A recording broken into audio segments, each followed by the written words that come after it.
تو سب سے بڑی بات امام مہدی کی، جس طرح ہم نے دجال میں یہ بات پڑھی تھی اور میں نے آپ سے عرض کی تھی کہ نبی علیہ الصلوۃ والسلام نے دجال کے حوالے سے ہمیں بہت ساری نشانیاں بتائی ہیں، اور اس میں آخر میں نبی علیہ الصلوۃ والسلام نے ہم امت کے لیے ایک مثبت بات بھی ارشاد فرما دی کہ او لوگو، میں نے تم لوگوں کو بہت سی نشانیاں بتائی ہیں دجال کی، ساری باتوں کو دجال کی نشانیوں کے طور پہ یاد نہ رکھ سکو نا، ایک نشانی ہے اسے یاد رکھ لینا، کیا؟ کہ وہ کانا ہوگا، وَرَبُّكَ لَيْسَ بِأَعْوَرَ، اور تیرا رب کانا نہیں ہے۔ اگر زیادہ مسئلہ نہ بھی ہو نا، اسی چیز سے مسئلے کو حل کر لینا۔ یہاں پہ وہی بات کو بنیاد بنا کے میں بھی آپ سے عرض کرتا ہوں، امام مہدی علیہ رضوان کی ہم بہت ساری نشانیاں پڑھیں گے، بہت ساری ترتیب پڑھیں گے، اگر کچھ نہ بھی یاد ہونا تو یہ تو ذہن کے اندر ہو جانا چاہیے کہ جو بندہ اپنے آپ کو مہدی ہونے کا کہے، دعویٰ کرے، یہ خود اس کے جھوٹے ہونے کی دلیل ہے۔ اس کی وجہ ہم آگے میں آپ کے سامنے یہ حدیث پاک مکمل کھولوں گا کہ حضرت امام مہدی علیہ رضوان جو ہوں گے یہ تو اپنا مہدی ہونے کا انکار کریں گے، بھائی نہیں، کسی اور کو بناؤ، ہم اس کے محتاط ہوں گے، اللہ رسول کا کام چلائیں گے۔ تو لوگ کہیں گے نہیں حضرت آپ ہی ہیں، اللہ رب العزت نے آپ کو چنا ہے، تو لوگ دعویٰ کریں گے۔ تو جس کے لیے لوگ دعویٰ کریں اور وہ بھی اہل حق ہوں تو پھر اس کے بعد معاملہ الگ بنتا ہے۔ اسی طرح ایک اور بات بھی حضرت امام مہدی علیہ رضوان کے حوالے سے بات کی جاتی ہے کہ اتنا بڑا معاملہ ہوگا، قرب قیامت ان کا ظہور ہوگا، وہ ان کی پیدائش ہوگی، پھر ان کا ظہور ہوگا، تو رب تعالیٰ نے قرآن پاک میں تو اس کا ذکر نہیں فرمایا۔ یہ ایک اعتراضوں میں اعتراض کیا جاتا ہے۔ جب میں یہ پڑھا رہا تھا دجال کے حوالے سے تو وہاں پہ بھی ایک یہی سوال تھا کہ دیکھو دجال کا ذکر تو قرآن پاک میں نہیں ہے۔ یہ بات واضح ہمارے اوپر ہونی چاہیے، صرف دجال کا ذکر نہیں ہے، صرف امام مہدی کا ذکر قرآن پاک میں نہیں ہے، بلکہ اور بھی بہت ساری چیزیں ہیں، اور بھی بہت سارے اعمال ہیں جن کا ذکر قرآن میں نہیں ہے۔ تو کیا پھر جس کا ذکر قرآن میں نہ ہو تو ہم نہیں مانیں گے؟ چلو ہم نماز سے شروع کر لیتے ہیں۔ ہم نماز میں رفع یدین کر کے ہاتھوں کو کانوں تک لے کر جاتے ہیں، ابتدا میں اللہ اکبر کہتے ہیں، پھر اس کے بعد ناف کے نیچے ہاتھ باندھتے ہیں، پھر اس کے بعد سبحانک اللہم و بحمدک پڑھتے ہیں، اور اسی طرح ترتیب کے ساتھ مکمل نماز تو قرآن میں نہیں ہے۔ تو اس کا کیا مطلب نہیں پڑھیں گے؟ نہیں، بلکہ کہا جائے گا کہ کچھ چیزیں اللہ رب العزت نے قرآن پاک میں ارشاد فرمائی ہیں اور کچھ چیزیں نبی علیہ الصلوۃ والسلام نے اپنے فرمان میں ذکر فرمائی ہیں۔ تو قرآن بھی مانیں گے، حدیث بھی مانیں گے، پھر معاملہ ہوگا۔ اور اگر اس بات پہ اب بھی اگلا بضد ہے کہ نہیں قرآن پاک میں ہی اس کا ذکر ہونا چاہیے، تو پھر بندہ پھنس جاتا ہے۔ کیسے؟ رب تعالیٰ نے گدھے کے حلال اور حرام ہونے کا ذکر قرآن پاک میں نہیں ارشاد فرمایا، تو اس کا کیا مطلب ہے کہ گدھا انسان کھائے گا؟ کیوں بھائی اس کا ذکر جو قرآن پاک میں نہیں ہے؟ ایسی بات نہیں ہے، ذکر گدھا تو ہے، رب تعالیٰ نے قرآن پاک میں گدھے کا ذکر تو فرمایا ہے، لیکن یہ ہے کہ حکم گدھا نہیں ہے، یعنی یہ ہے کہ یہ حلال ہے کھاؤ یا حرام ہے چھوڑو، وہ تو اللہ کے نبی علیہ الصلوۃ والسلام کی حدیث سے ہمیں پتہ چلے گا۔ میں آپ کو سنن ماجہ شریف کی ایک روایت بتاؤں، نبی علیہ الصلوۃ والسلام ارشاد فرماتے ہیں، اور لوگوں تم یہ بات جان رکھو، ان قریب ایک ایسا زمانہ آئے گا جس میں لوگ، بڑا نبی علیہ السلام نے سٹائل بتایا کہ تکیے کے اوپر بیٹھے ہوئے، ٹیک لگائے ہوئے اور ٹانگوں پہ ٹانگیں رکھے ہوئے، ایک شریف اللہ والا اس کے پاس اللہ کے پاک پیغمبر علیہ الصلوۃ والسلام کی حدیث لے کر آئے گا، یا تو بتائے گا حدیث کا امر کہ دیکھو حدیث میں ایسا آتا ہے کر لو، یا تو حدیث کی نہیں بتائے گی، یعنی نبی علیہ السلام نے فرمایا کہ روک دو، وہ ٹیک لگا کر مزے سے کہے گا کہ دیکھو اللہ کے پاک پیغمبر کی حدیث کی ہمیں ضرورت نہیں ہے، بس جو قرآن میں آ گیا ہے اس کو مانیں گے اور جو قرآن میں نہیں آیا اس کو نہیں مانیں گے۔ حالانکہ قرآن پاک میں خود رب تعالیٰ نے ارشاد فرمایا ہے اطیعوا اللہ و اطیعوا الرسول، کہ میری مانو، اے اللہ نہ تجھے دیکھا ہے نہ تجھے ہم نے سنا ہے، تو فرمایا پھر پیغمبر کی مانو، اے اللہ اس کی کیوں؟ کیونکہ اس نے مجھے دیکھا بھی ہے، اس نے مجھے سنا بھی ہے، اس کی لیں گے، پھر اس کے بعد آگے ترتیب چلے گی۔ تو بہت سارے معاملات بگڑ جاتے ہیں اگر صرف قرآن کو لیا جائے، کیوں؟ حدیث ملے گی، پھر اس کے بعد اکٹھا دین معاملہ بنے گا، پھر قوم کے پاس آئے گا۔ تو اس لیے جہاں پہ رب تعالیٰ نے اگر قرآن پاک میں امام مہدی علیہ رضوان کا ذکر نہیں فرمایا نا تو کوئی مسئلہ نہیں ہے۔ کدھر فرمایا؟ حدیث پاک میں واضح طور پر ارشاد فرمایا ہے کہ کہاں پہ کیا معاملہ ہوگا اور کیسی ترتیب ہوگی۔ تعارف مہدی، حضرت امام مہدی علیہ رضوان کا اصل نام مہدی نہیں ہے بلکہ ان کا نام محمد ہے، اور مہدی ہم جو کہتے ہیں بار بار امام مہدی، وہ ان کا لقب ہوگا، ہدایت یافتہ اور ہدایت دینے والا، ہادین و مہدین۔ تو یہاں پہ جو لفظ حضرت امام مہدی کا ہے نام ہے، اصل نام ان کا امام مہدی ہے، محمد ہے، اور ان کے ابو کا نام حضرت عبداللہ ہے۔ نبی علیہ الصلوۃ والسلام نے خود ارشاد فرمایا کہ آئندہ آنے والے زمانے میں ایک اللہ کا ولی پیدا ہوگا، اور یاد رکھنا اس کا نام میرے نام پہ ہوگا، میرا نام محمد ہے تو اس کا نام بھی محمد ہوگا، اور اس کے ابو کا نام میرے ابو کے نام پہ ہوگا، میرے بابا کا نام عبداللہ ہے، ان کے بابا کا نام بھی عبداللہ ہوگا، اور یہی اللہ والے ہوں گے، مسلمان ہوں گے۔ میں آپ کو ایک مزے کی بات بتاؤں، جس طرح نبی علیہ السلام کی تشریف آوری سے پہلے، ابھی نبی علیہ السلام کا زمانہ قریب ہے کہ انہوں نے تشریف لانا ہے، اس وقت کے جید علماء کرام، صحیح معنوں میں مثبت علماء کرام، جو اللہ اور اس کے رسول کے ساتھ یا اپنے تعلیمات خداوندی کے ساتھ محبت کرنے والے تھے نا، وہ شدت سے نبی علیہ السلام کا انتظار فرما رہے تھے، وہ تشریف لائیں اور ظلم کی گھاٹی ختم ہو، وہ خوفناک زوال ختم ہو، وہ اندھیرے ختم ہو، وہ شرک کی لعنت سے انسان دور ہو، توحید کو اپنائے اور صحیح معنوں میں جو رب تعالیٰ کی تعلیمات ہے وہ انسان اپنائے اور اپنی آخرت بنائے۔ اسی طرح آج کے زمانے کے جو صحیح معنوں میں للہیت اختیار کیے ہوئے اللہ والے جو علماء ہیں نا، وہ انتظار کر رہے ہیں امام مہدی کا، آئیں اور مسئلہ حل کریں، آئیں اور قوم کو اکٹھا کریں، آئیں اور اسلام کی سر بلندی کریں۔ اور جتنی کوشش نبی علیہ السلام کے دین کے لیے، جتنا پھوٹ ہو چکا، جتنا اختلاف ہو چکا، جتنے مسئلے ہو چکے، جتنے قتل عام ہو چکا، تمام تر کو پس پردہ ڈال کر ایک اتفاق امت کو لے کر آئیں، جہاں پہ امت اکٹھی ہو جائے، اس ترتیب کو۔ آگے مستدرک حاکم میں، مسلم میں اور بہقی میں ایک روایت ہے کہ ایک زمانہ آئے گا جس میں ایک اللہ والا پیدا ہوگا اور اس کا نام میرے نام پہ ہوگا، وہی دوبارہ حدیث آ گئی، اور نبی علیہ السلام کا نام محمد ہے تو ان کا نام بھی محمد ہوگا، اور نہ صرف اتنا بلکہ اس کے بابا کا نام میرے بابا کے نام پہ ہوگا۔ اور تیسری بات، جب امام مہدی آئیں گے مکمل دنیا کو، زمین کو امن و امان سے بھر دیں گے۔ حضرت امام مہدی علیہ رضوان کے آنے سے پہلے کافی زمین کے اندر ظلم ہوگا، فساد ہوں گے، ایک بالکل ظلم کا اتنا اندھیرا ہوگا کہ ہر ایک بندہ چاہ رہا ہوگا کہ ہمارے لیے قبرستان کی قبر بہتر ہے گھر کے اندر کمرے کی بجائے۔ تو حضرت سنن ابی داود ہے، حضرت علی المرتضیٰ اشارہ فرماتے ہیں کہ مہدی میرے بیٹے حسن کی اولاد سے ہوگا۔ نبی علیہ السلام حضرت علی المرتضیٰ رضی اللہ عنہ نے اس حوالے سے ارشاد فرمایا تھا کہ حضرت علی نے اپنے بیٹے حسن کی طرف اشارہ کر کے کہ ہمارے نبی علیہ السلام نے ارشاد فرمایا تھا کہ قرب قیامت ایک اللہ والا پیدا ہوگا، لقب مہدی، اور وہ کس کی نسل سے ہوگا؟ حضرت امام حسن کی نسل سے ہوگا۔ اور پھر اس کے ساتھ یہ جو ہے امام بہقی کی روایت ہے، انہوں نے فرمایا کہ نبی علیہ السلام ارشاد فرماتے ہیں مہدی آئے گا اور وہ من اطرتی، میرے خاندان سے ہوگا، اور من ولد آدم، من ولد فاطمہ، وہ فاطمہ کی اولاد سے ہوگا۔ گویا نبی علیہ السلام کی یہ پیشن گوئی کہ وہ حضرت فاطمہ کی اولاد سے ہوگا۔ اب حضرت فاطمہ کی اولاد ہے، حضرت حسن بھی ہیں، حسین بھی ہیں، پھر مزید حضرت علی المرتضیٰ نے ارشاد فرمایا کہ وہ جو ہے حضرت حسن کی اولاد میں سے ہوگا۔ اور علماء اس حوالے سے لکھتے ہیں کہ وہ باپ کی طرف سے حسنی ہوگا اور ماں کی طرف سے حسینی ہوگا، اور جو باپ اور ماں دونوں کی طرف سے سید ہو نا، اسے کہتے ہیں نجیب الطرفین، یعنی ایک ایسی شخصیت ہوگی جو سید سادات کے حوالے سے مکمل برکات سے بھری ہوئی ہوگی۔ یہ وہ ایک شخصیت ہے۔ مرکات میں مولا علی قاری رحمۃ اللہ علیہ لکھتے ہیں کہ جس طرح حضرت ابراہیم علیہ السلام تھے نا، ان کے دو بیٹے حضرت اسحاق علیہ السلام بھی ہیں، حضرت اسماعیل علیہ السلام بھی ہیں۔ حضرت اسحاق سے رب تعالیٰ نے بہت سے نبی پیدا فرمائے، اور اسماعیل علیہ السلام سے صرف ایک ہی نبی پیدا فرمایا، محمد عربی صلی اللہ علیہ وسلم۔ ایک نبی ایسے آئے جو باقی نبیوں سے بڑھ کر تھے۔ اسی طرح قرب قیامت رب تعالیٰ حضرت علی المرتضیٰ کے ایک بیٹے حضرت حسن بھی ہیں، ایک بیٹے حضرت حسین بھی ہیں۔ حسین رضی اللہ عنہ کے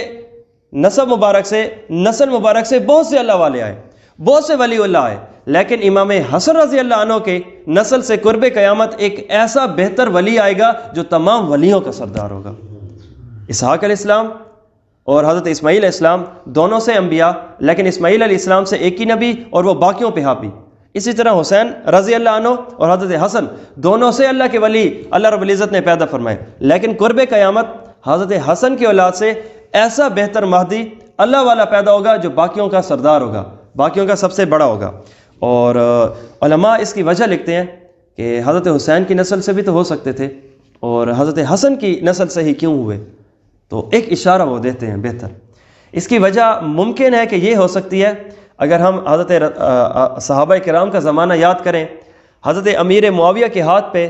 سیدنا حسن رضی اللہ عنہ نے صلح کر کے ساری خلافت ان کے ہاتھ میں دے کر دستبردار ہو گئے تھے، معاملے کو چھوڑ دیا تھا۔ تو ممکن ہے رب تعالیٰ دوبارہ انہی کی نسل سے ایک ایسا اللہ والا پیدا کرے جو دوبارہ پوری دنیا کے اوپر حکومت کرے گا، بطور انعام ان کو واپس معاملہ چلا دیا جائے۔ اور اگر یہ ذہن میں آئے کہ وہ تو حضرت حسن رضی اللہ عنہ نے کمال کیا تھا، تو دوبارہ اولاد میں آ کے ان کے کمال کو باقی رکھنا اور ان کو آ کے انعام دینا، اس کی کیا وجہ میں آپ کو بتاؤں۔ قرآن پاک سورۃ الکہف ہمیں یہ بات ارشاد فرماتی ہے کہ حضرت موسیٰ اور خضر علیہ السلام ایک بستی کے قریب گئے اور ان کو کہا کہ ہم مسافر ہیں، کچھ کھانا تو کھلاؤ، بھوک لگی ہے۔ تو انہوں نے کہا کہ فَأَبَوْا أَن يُضَيِّفُوهُمَا، انہوں نے انکار کیا کہ مہمان نوازی تم سے نہیں کریں گے۔ تو جیسے حضرت خضر علیہ السلام آنے لگے ہیں تو راستے میں ایک دیوار ہے جو ٹوٹنے کے قریب ہے، اور اس ہی کی بستی میں ہے جہاں پہ انہوں نے انکار کیا تھا کہ ہم آپ کو کھانا نہیں کھلاتے۔ تو حضرت موسیٰ علیہ السلام کو ساتھ لگا کے دیوار کو گرا کے دوبارہ اثر نو خوب دوبارہ تعمیر فرمائی۔ تو حضرت موسیٰ علیہ السلام نے فرمایا اے خضر تیرا عجیب معاملہ ہے، پیچھے جن بندوں نے تمہارے ساتھ نیکی کی تھی کہ تمہیں انہوں نے کشتی میں بٹھایا تھا تو تم نے ان کی کشتی کو توڑ دیا تھا، اور یہ بستی والے اتنے ظالم ہیں کہ تمہیں کھانا بھی نہیں کھلا رہے، اور ہم ہیں بھی مسافر، ہمارا ٹھکانہ بھی یہ نہیں ہے، تو جو تمہارے ساتھ برائی کر رہے ہیں تو تم نے ان کے بستی کے بچوں کی تم نے دیوار بھی بنا دی، اس کی کیا وجہ؟ تو انہوں نے ایک بہترین وجہ بتائی تھی، کہا تھا کہ دیکھو یہ جو دیوار ہے نا، یہ ایک 2 یتیم بچوں کی ہے، اس کا باپ مر چکا ہے اور دیوار گرنے کے قریب ہے، اور اس کے نیچے اس کے باپ نے بہتر خزانہ اپنی اولاد کے لیے چھپا کے رکھا تھا، بڑے ہوں گے تو استعمال کریں گے صحیح معنوں میں۔ اب اگر یہ گر جاتی نا، جو بستی والے ہمیں کھانا نہیں کھلا رہے نا، تو یاد رکھو وہ بستی والے ان کے خزانے کو بھی نہ چھوڑتے۔ تو یہاں پہ ایک جملہ انہوں نے فرمایا، قرآن پاک نے اسے محفوظ فرمایا کہ وَكَانَ أَبُوهُمَا صَالِحًا، ان کا باپ نیک تھا تبھی میں نے اس کے ساتھ اچھائی کی ہے۔ اس آیت سے یہ پتہ چلا کہ نیکی نسلوں میں چلتی ہے۔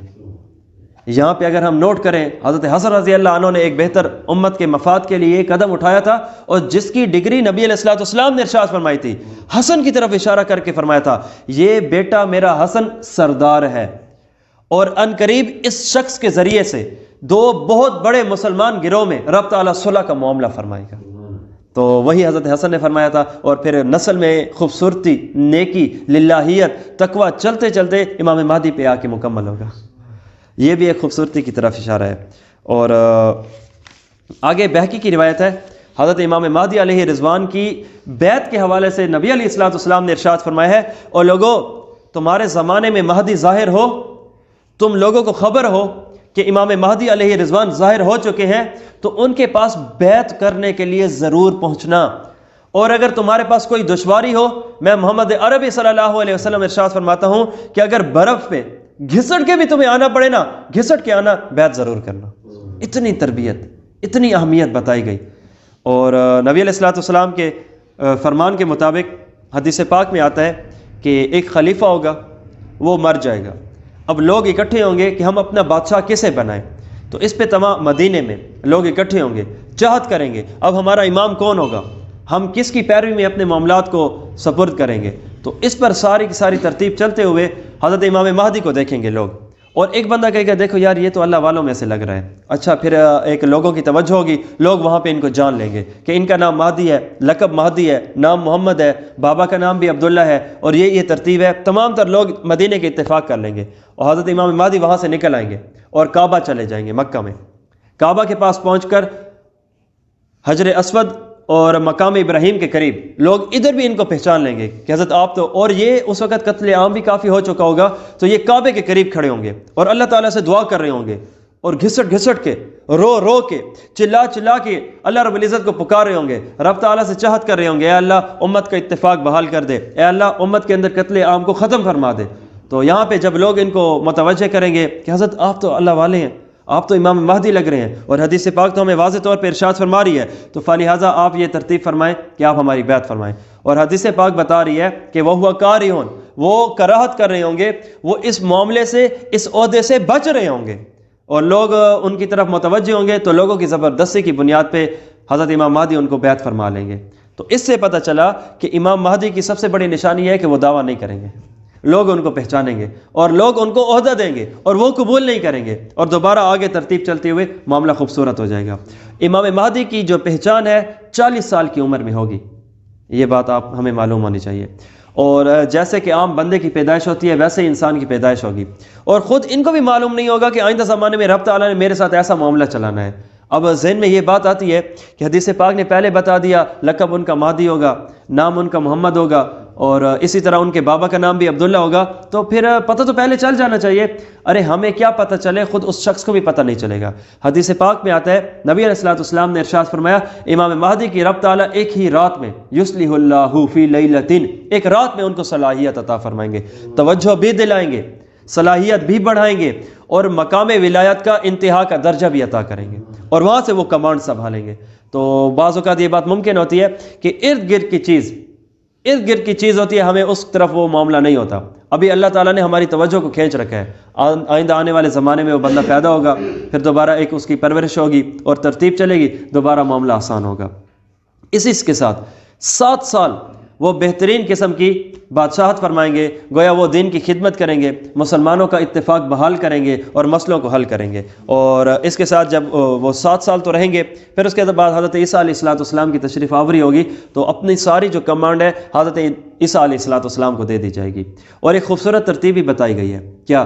کہ 40 سال میں ان کا ظہور ہوتا ہے، 7 سال ان کا بہترین قسم کی دین کی خدمت ہوگی، اور ایک کمانڈری ہوگی، اور ایک بادشاہ کی حیثیت ہوگی منصف کی سی۔ تو حضرت عیسیٰ علیہ السلام تشریف لائیں گے، اور وہ دمشق کی جامع مسجد کی سفید مشرقی مینار کے اوپر تشریف لائیں گے۔ صبح کی نماز کا ٹائم ہوگا، اور خوبصورت یہ حدیث پاک نے اپنے مفاہیم میں یہ بات ارشاد فرمائی۔ حضرت امام مہدی علیہ رضوان اپنے امامت کے مصلی پہ کھڑے ہوں گے، اور پیچھے مسلمان پوری کی پوری صف باندھے کھڑے ہوں گے۔ مکبر تکبیر کہہ چکا ہوگا، قد قامت الصلاۃ قد قامت الصلاۃ، اللہ اکبر لا الہ الا اللہ کر چکا ہوگا۔ یوں امام مہدی علیہ رضوان اپنے امامت کرانے کے لیے ہاتھوں کو کانوں تک اٹھائیں گے، ادھر ہی پتہ چلے گا کہ حضرت عیسیٰ علیہ السلام نازل ہو چکے ہیں۔ تو وہ صفوں کو کھولیں گے، مقتدی حضرت عیسیٰ کو راستہ دیں گے، حضرت امام مہدی سے حضرت عیسیٰ علیہ السلام کی خوبصورت ملاقات ہوگی، اور یہاں پہ حضرت امام مہدی ان سے ملاقات کر کے پیچھے ہونے لگیں گے کہ آئیے حضرت آپ آئیے، اور آپ عیسیٰ علیہ السلام ہیں، آپ اس قوم کی کمانڈری سنبھالیے اور ترتیب چلائیں۔ تو حضرت حدیث پاک میں اتنے تک آتا ہے کہ حضرت عیسیٰ علیہ السلام امام مہدی علیہ رضوان کی یوں پشت کے اوپر ہاتھ رکھ کے ان کو آگے فرمائیں گے کہ اے مہدی آپ ہی آئیں اور آپ ہی امامت سنبھالیں، کہ اللہ رب العزت نے امامت کا تمغہ اس امت محمدیہ کے چہرے کے اوپر ہی تو لگایا ہے، یہ انہی کی شان ہے۔ تو پھر حضرت عیسیٰ علیہ السلام امامت نہیں فرمائیں گے۔ اس کی سب سے بڑی وجہ آپ کو بتاؤں کیوں؟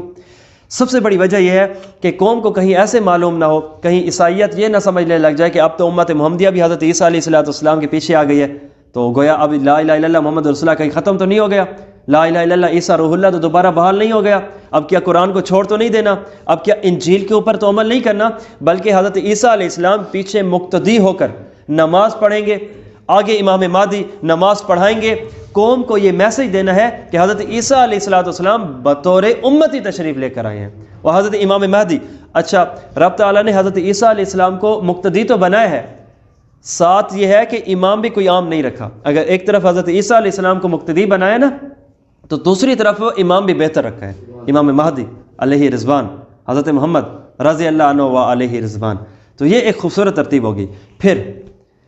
اب جب یہ قوم کو تسلی ہو گئی کہ حضرت عیسیٰ علیہ السلام بطور مقتدی آئے ہیں، بطور امتی بن کے آئے ہیں، تو اب مکمل تمام تر جو کمانڈری ہے، تمام تر جو اختیارات ہیں حضرت امام مہدی علیہ رضوان حضرت عیسیٰ علیہ السلام کے سپرد کر دیں گے۔ یہ 3 بڑی شخصیات ہیں، اس کے اوپر کافی میں نے جو سرچ کیا ہے، کافی طلب تھی کہ یہ پتہ چلے کہ پہلے کون آئے گا۔ حضرت امام مہدی ہیں، حضرت عیسیٰ ہیں، اور دجال ہے۔ آنے میں سب سے پہلے کس کا ظہور ہوگا، کس کا وقوع ہوگا، کیا ترتیب چلے گی؟ سب سے پہلے حضرت امام مہدی علیہ رضوان کا پتہ چلے گا، جیسے کہ میں نے آپ کو ترتیب بتا دی کس انداز سے وہ مینا کے موقع پر، اور حج کا زمانہ ہوگا، کافی حاجیوں کا بھی قتل کیا جائے گا اور حاجیوں کو واپس کیا جائے گا، آپس میں اتنی لڑائی کی شدت ہوگی، اور کتنے حاجی تو قتل ہو جائیں گے، کچھ واپس آ جائیں گے، اور اسی کا عالم ہوگا۔ تو اس کے بعد دجال ظاہر ہوگا، پھر اس کے بعد حضرت عیسیٰ علیہ السلام تشریف لائیں گے، یعنی 2 مبارک ہستیوں کے درمیان میں دجال آئے گا، اور حضرت عیسیٰ علیہ السلام دجال کو قتل کریں گے، اور کس انداز سے کریں گے ہم نے اپنے دجال کی پوائنٹ کے اوپر مکمل ترتیب چلا دی تھی۔ اب بات یہ ہے کہ حضرت امام مہدی کا نام تو حدیث نے بتا دیا کہ محمد ہے، بابا کا نام تو سمجھا دیا کہ ان کا نام عبداللہ ہے، تو اب ان کی والدہ کا نام کیا ہے تو یہ حدیث میں نہیں آتا۔ تو یہ چند ایک علماء کی ایک رائے کے طور پر بات ہے کہ ممکن ہے کہ ان کی والدہ کا نام آمنہ ہو، یہ بات ممکن ہے، اور اس کا حدیث میں ذکر ہمیں نہیں ملتا۔ اور حضرت امام مہدی علیہ رضوان جب تشریف لے کر آئیں گے تو جنگ کا زمانہ ہوگا، شدت کی جنگ ہوگی، اور حضرت امام مہدی جب لوگوں سے بیعت لیں گے وہ جنگ کی لیں گے کہ میرے ساتھ اگر تم بیعت کرتے ہو، جب تم نے میرا مقام و مرتبہ جان لیا، پہچان لیا ہے، تو پھر میں تمہیں یہ کہتا ہوں مسئلہ حل اب پیار محبت سے نہیں ہوگا، اخلاق اور بولنے سے نہیں ہوگا، تو اب اللہ کے لیے ہم نے لڑنا ہے۔ تو حدیث بتاتی ہے کہ لشکر 3 حصوں میں تقسیم ہو جائیں گے۔ پہلے ابتدا میں تو سارے کے سارے افراد کر لیں گے بیعت، پھر اس کے بعد 3 حصوں میں اس انداز سے تقسیم ہو جائیں گے کہ پہلا لشکر جو امام مہدی کے ساتھ ہو کر لڑے گا، لڑنے کے دوران یہ ڈر جائے گا، خوف زدہ ہو جائے گا، خوف سے یہ پیچھے ہو جائے گا، تو جنگ سے یہ بھاگ جائے گا پیچھے۔ حدیث بتاتی ہے کہ یہ رب تعالیٰ کے مغضوب بندے ہوں گے، رب کا ان پہ غصہ ہوگا، اور اس انداز سے کہ ان کی قیامت کی صبح تک دوبارہ توبہ قبول نہیں ہونی۔ اگر ایک طرف اللہ تعالیٰ نے بہت سارے مقام عطا فرمائے ہیں، انعام عطا فرمائے ہیں، تو دوسری طرف ناقدری کرنے پہ اتنا بڑا گناہ بھی ہوگا۔ دوسرا حصہ وہ شخص وہ ہوں گے جو حضرت امام مہدی علیہ رضوان کے ساتھ ہوں گے اور شہید ہو جائیں گے۔ حدیث بتاتی ہے یہ کائنات کے اس وقت کے لوگ افضل ترین شہداء ہوں گے جو اللہ کے لیے اپنی جان دیں گے۔ اور تیسری قسم کے وہ بندے ہوں گے جو حضرت امام مہدی کے ساتھ ہوں گے، لڑیں گے، فتح یاب ہوں گے، اور پورے کے پورے جو اللہ کے لیے علاقے ہیں وہ لے لیں گے، صلح قائم کر لیں گے۔ اور حدیث بتاتی ہے کہ یہ پھر ایسے افراد زندہ ہوں گے جو اس وقت روئے زمین پہ سب سے بڑھ کے اللہ والے ہوں گے، اور یہ دوبارہ کسی فتنے میں مبتلا نہیں ہو سکیں گے۔ ان کی اتنی اس انداز سے خوبصورتی ہوگی۔ پھر مسلم شریف کی روایت ہے کہ جابر رضی اللہ عنہ ارشاد فرماتے ہیں کہ ایک آخر زمانے میں خلیفہ ظاہر ہوگا اور تقسیم المال ولا یعدہ، وہ مال تقسیم کرے گا، اور مال کے تقسیم کرنے کا میں آپ کو خوبصورت انداز بتاؤں۔ ایک بندہ آئے گا، وہ چاہے گا کہ حضرت مجھے مال تو دو، وہ کہے گا کہ جاؤ میرے خزانچی کے پاس چلے جاؤ، اسے کہو کہ مہدی تمہیں حکم دیتا ہے کہ تم مجھے مال دو، اور ولا یعدہ، حضرت مجھے بتاؤ آپ نے جو کہا ہے کہ آپ مجھے مال دے رہے ہو کتنا دے رہے ہو، کہا جتنا اٹھا سکتے ہو اٹھا لو۔ اور حدیث پاک میں آگے اس کی مزید بھی تفسیر ہے۔ حدیث پاک میں آتا ہے امام مہدی علیہ رضوان یہاں پہ لوگوں کو اکٹھا کریں گے اور فرمائیں گے مال کی ضرورت ہے، تو حدیث بتاتی ہے کوئی بھی نہیں اٹھے گا۔ کیوں؟ اللہ رب العزت کی طرف سے اتنا امن کا دور ہو جائے گا، مال کی تقسیم آسان ہو چکی ہوگی، اور مسلمانوں میں جھگڑے ختم ہو چکے ہوں گے۔ کوئی 2 مسلمان ایسے نہیں ہوں گے جو آپس میں کینہ بغض اور حسد تکبر رکھتے ہوں، اور ان میں سے صرف ایک بندہ اٹھے گا اور آ کر کہے گا کہ حضرت ذرا آپ مجھے بتا دیجئے کہ مجھے کچھ مال کی ضرورت ہے۔ تو حضرت امام مہدی علیہ رضوان ان کو فرمائیں گے جاؤ میرے نام سے فلاں بندہ، اس کے پاس مال ہے، جتنا مال لے سکتے ہو لو۔ حدیث پاک بتاتی ہے کہ وہ تھوڑا سا مال لے گا، پھر جی چاہے گا کہ مزید لوں، وہ مزید لے گا، پھر جی چاہے گا کہ مزید لوں، وہ مزید بھی لے گا، ہوتے ہوتے اپنی پوری کی پوری گود بھر لے گا، اور جب اٹھا کر چلنے لگے گا نا، چل نہیں پائے گا۔ تو امام مہدی علیہ رضوان کے پاس آئے گا کہ حضرت اس طرح ہے کہ میں نے اتنا مال تو لیا تھا، اب یہ کہ میں اٹھا نہیں سکتا، تو یہ ہے کہ میں آدھ لے لیتا ہوں، باقی آپ واپس کر لیں۔ اب ذرا امام مہدی کا جملہ سنیے، حدیث بتاتی ہے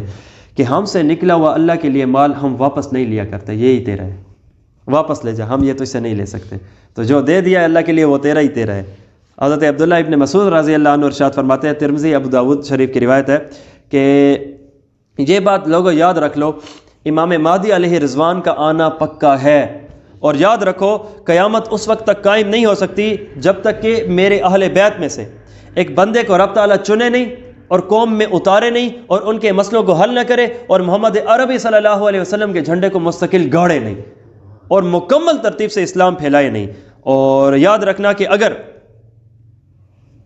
قیامت میں سے ایک دن بھی رہ گیا نا تو اللہ تعالیٰ اسے بھی کھینچ کے اتنا لمبا کر دیں گے کہ امام مہدی اس کے اندر تشریف لے کر آئیں گے اور ترتیب چلائیں گے، اور عرب کے اوپر وہ حکمرانی کریں گے۔ علماء اس حدیث کے اندر لکھتے ہیں کہ وہ عرب کے اوپر حکمرانی کریں گے، اس کا مطلب یہ نہیں ہے کہ صرف عرب کے اوپر حکمرانی کریں گے، پوری دنیا پہ حکمرانی کریں گے۔ اور رہ گئی بات کہ یہ عرب پہ حکمرانی کی کیوں بات ارشاد فرمائی گئی ہے، کیونکہ عرب اور عجم میں افضلیت رب تعالیٰ نے ایک لحاظ سے، مقام کے لحاظ سے عرب کو دی ہے، تو عرب پہ مسلمانوں کی حکمرانی امام مہدی کے ہونے کا مطلب یہ تمام تر عجم پہ بھی ہوگی اور مکمل ترتیب خوبصورت بن چکی ہوگی۔ امام مہدی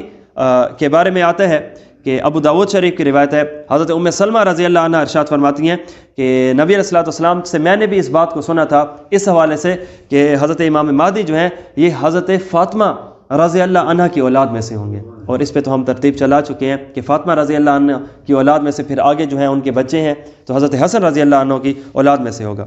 آگے حضرت امام مہدی کا نبی علیہ السلام نے حلیہ تک ارشاد فرمایا ہے۔ ارشاد فرمایا، ابو داود شریف کی روایت ہے، حضرت ابو سعید خدری رضی اللہ عنہ ارشاد فرماتے ہیں مہدی میری اولاد میں سے ہوگا، ایک جملہ،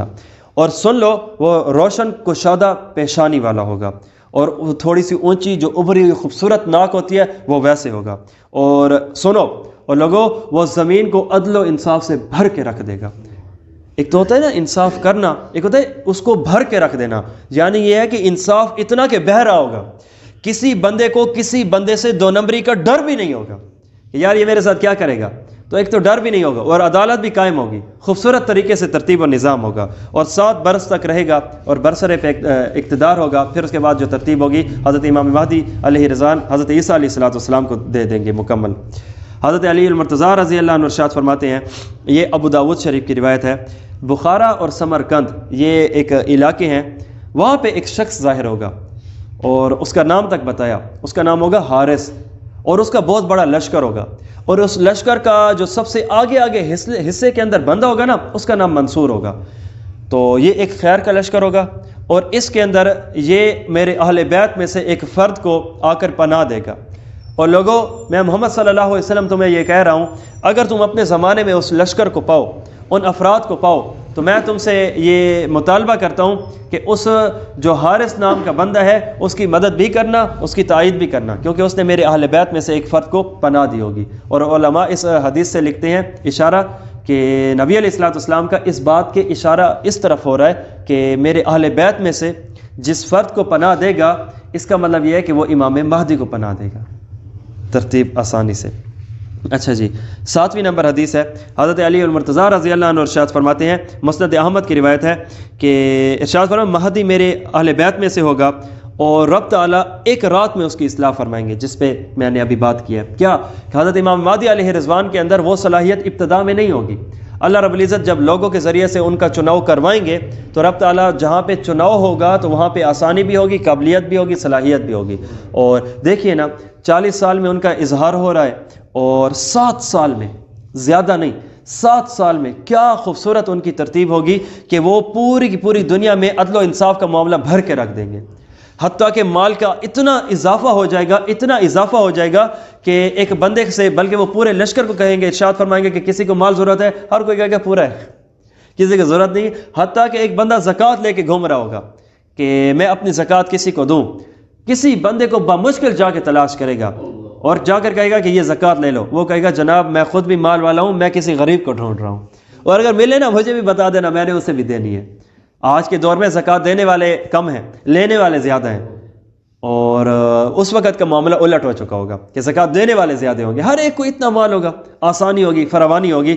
حدیث پاک میں آتا ہے حضرت عیسیٰ ابن مریم اتریں گے، حضرت جابر رضی اللہ عنہ ارشاد فرماتے ہیں اس وقت امیر مہدی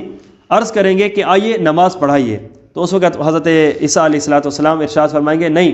اور لوگوں محمد عربی صلی اللہ علیہ وسلم کی امت کی یہ شان ہے کہ امام تمہارا ہی ہوگا، جس طرح کہ نبی علیہ السلام ارشاد فرماتے ہیں، اور لوگوں اس وقت تم امت محمدیہ کی کیا شان ہوگی کہ تم میں حضرت عیسیٰ علیہ السلام اتریں گے۔ اور ایک دوسری بات بھی سنو، جب وہ اتریں گے نا، وَإِمَامُكُم مِّنكُم، امام تمہارے اپنے ہی امت کا ہوگا، کوئی دور سے نہیں آیا ہوگا۔ تو یہاں پہ وہی اشارہ اس کی طرف ہے۔ اچھا، 9ویں نمبر سلسلۃ الصحیحہ، حضرت ابو سعید رضی اللہ عنہ ارشاد فرماتے ہیں کہ آخری زمانے میں امام مہدی ظاہر ہوں گے، کیا کریں گے؟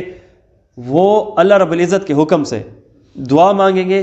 اور آسمان بارش برسائے گا۔ حدیث بتاتی ہے بغیر ایک قطرہ اپنے پاس چھوڑے جتنی لوگوں کی ضرورت ہوگی بارش کے حوالے سے مکمل اس کی سیرابی کر دی جائے گی، اور زمین میں سبزہ اگایا جائے گا، اور وہ اسی حالت میں مال کو تقسیم کرے گا، کسی ایک بندے کا حق نہیں مارا جائے گا، اور امت بڑھ جائے گی، اور وہ قیادت 7 سال تک فرمائیں گے، اور پھر اس کے بعد حضرت عیسیٰ علیہ السلام تشریف لے کر آئیں گے۔ یہ میں بات آپ کو حدیث کے حوالے سے حضرت ام سلمہ جو بتاتی ہیں رضی اللہ عنہ کہ ایک خلیفہ کی موت پر اس کا اظہار ہوگا اور کیسے ان کی پہچان ہوگی، یہ بات ہو چکی ہے۔ آگے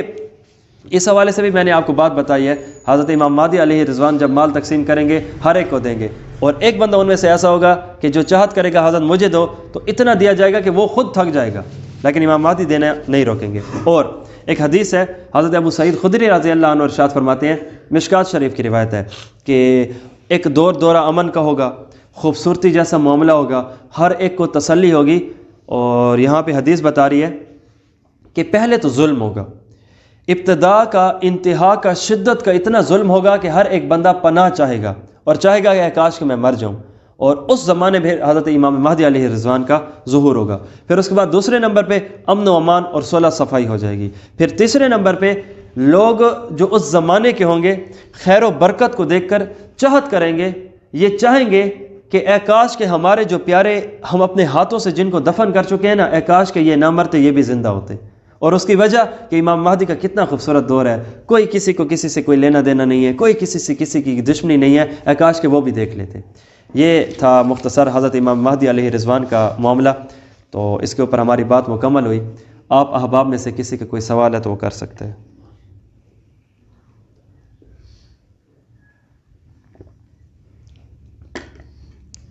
ہمارا کل کا ٹاپک ہے حضرت سیدنا عیسیٰ علیہ السلام۔ اللہ، یہ آپ کو میں بتاؤں حضرت عیسیٰ علیہ السلام کے حوالے سے دلچسپ شخصیت ہیں، سراپا معجزہ ہیں۔ اگر ہم ان کو دیکھیں تو ان کا سانس لینا تک معجزہ ہے، ان کا دیکھنا تک معجزہ ہے، ان کا میں آپ کو کہوں کہ ہاتھ کسی کو لگانا چھونا بھی معجزہ ہے، اس سے بڑھ کے ان کی پیدائش بھی معجزہ ہے، اس سے بڑھ کے کہوں کہ یہ لمحہ گزرتا یہ بھی ایک معجزہ ہے۔ کیسے؟ یہ ایک کوئی بڑے ڈائلاگ نہیں ہے، بلکہ ایک ایک جملے پہ ایک ایک حدیث ہے، قرآن پاک کی آیت ہے۔ میں نے کہا ان کا سانس معجزہ ہے۔ کیسے؟ حدیث بتاتی ہے کہ دجال جب اسے دیکھے گا تو یہ بھاگے گا، اور حدیث بتاتی ہے کہ حضرت عیسیٰ علیہ السلام کا سانس جتنے تک جائے گا اتنے تک ان کا دشمن نمک کی طرح پگھلتا جائے گا۔ اور یا رسول اللہ سانس تو تھوڑا اتنے تک ہی جاتا ہے، دشمن تو دور ہوگا۔ فرمایا نہیں، عیسیٰ اسلام تم جیسے نہیں ہے، عیسیٰ اسلام کا مقام عام انسانوں سے ہٹ کر ہے، تو ان کا سانس بھی عام انسانوں سے ہٹ کے ہے۔ حضرت کیسے؟ فرمایا جہاں تک عیسیٰ کی نظر پہنچے گی وہاں تک عیسیٰ علیہ السلام کے سانس کا اثر پہنچے گا، اور دجال کو ایسے قتل کریں گے۔ ان کا چھونا معجزہ ہے۔ کیسے؟ برس کی بیماری ہے، ایک بندہ آتا ہے، حضرت میری برس کی بیماری ہے، کیا کروں؟ حضرت عیسیٰ السلام ان کو ایسے چھوتے ہیں، وہ بندہ ٹھیک ہو جاتا ہے۔ حتیٰ کہ قبر کے اندر فوت شدہ بندہ کم باذن اللہ فرما کے اس کو زندہ کر دیا جائے گا۔ حضرت عیسیٰ علیہ السلام کی پیدائش بغیر باپ کے، تو اور ایک لمحہ موجود اب تک ہی ان کا معجزہ ہے۔ کیسے؟ حضرت عیسیٰ علیہ السلام جسمانی اسی دنیاوی جسم کے ساتھ،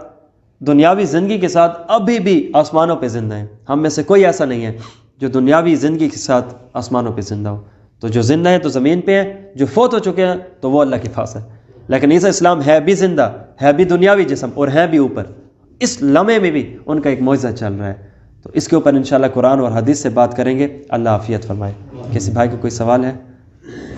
سر یہ جو علیہ رضوان آپ کہہ رہے ہیں، جی، یہ اسلام کرنے کی کون سی کیٹیگری، کس طرح ہے، کیا مطلب؟ اصل میں ہم کسی بڑی شخصیت کا نام لیتے ہیں نا، تو بطور پروٹوکول ہم کچھ نہ کچھ اچھا لفظ لگاتے ہیں، جیسے کہ ہم اللہ رب العزت کے ساتھ رب العزت لگا رہے ہیں، جل جلالہ لگا رہے ہیں، باقی انبیاء کے ساتھ علیہم السلام لگا رہے ہیں، آپ صلی اللہ علیہ وسلم کا نام لیا جائے تو درود پڑھتے ہیں، صحابی کا نام لیا جائے تو رضی اللہ عنہ لکھتے ہیں، کہتے ہیں، بولتے ہیں، سنتے ہیں، اور اگر کوئی اللہ والا عام عالم دین یا کوئی نیک ولی مر جائے تو اسے رحمت اللہ علیہ کہتے ہیں۔ تو اسی طرح ان کے ساتھ بطور پروٹوکول یہ لفظ علیہ رضوان لگاتے ہیں، اور اگر ان کے ساتھ رضی اللہ عنہ لگایا بھی جائے تو اس کے اندر بھی کوئی مسئلہ نہیں ہے۔ ہاں، علماء یہ کہتے ہیں کہ رضی اللہ عنہ آج لوگوں میں اس بات کی طرف اشارہ دیتا ہے کہ یہ ایک صحابی رسول ہیں، تو فلہٰذا ان کے ساتھ علیہ رضوان زیادہ مناسب ہے، وگرنہ علیہ السلام بھی لگایا جا سکتا ہے، اس کے اندر بھی کوئی مسئلہ نہیں۔ جس طرح یہ کافی ایک پھڈے بازی اور ایک لڑائیوں کی طرف بات جاتی ہے، سختی کی طرف جاتی ہے، دیکھو تم نے اس کے ساتھ علیہ السلام کیوں لگایا، یہ کیوں کیا، یہ کیوں کیا۔ علیہ السلام ہم ایک دوسرے کو بھی کہتے ہوتے ہیں، اگر آپ کی توجہ ہو نا، ہم ایک دوسرے کو جو کہتے ہیں السلام علیکم، اس کا ترجمہ ہے کہ تم پہ سلامتی ہو، اور علیہ السلام کا مطلب ہے کہ اس پہ سلامتی ہو، تو یہ ایک دوسرے کو کہا جاتا ہے، یہ ایک ٹرم ہوتی ہے۔ جس طرح ایک عجیب کام رب تعالیٰ کے ذریعے سے ظاہر ہو ہم اسے قدرت کہتے ہیں، یہی عجیب کام اللہ کے نبی کے ہاتھ پہ ظاہر ہو تو ہم اسے معجزہ کہتے ہیں، اور یہی کام اگر کسی ولی کے ہاتھ پہ ظاہر ہو ہم اسے کرامت کہتے ہیں، اور یہی عجیب کام کسی کافر، دو نمبر، مکار، چلاک، عیار بندے پہ ظاہر ہو تو ہم اسے کہتے ہیں استدراج، اور یہ بھئی استدراج کے طور پر ہے۔ تو علمی دنیا میں یہ کہا جاتا ہے اچھا یہ کسی دو نمبر کافر کی بات ہو رہی ہے، تو یہاں پہ ایک ترتیب ہوتی ہے، مرحلہ ہوتا ہے۔ اللہ تعالیٰ عمل کرنے کی توفیق عطا فرمائے۔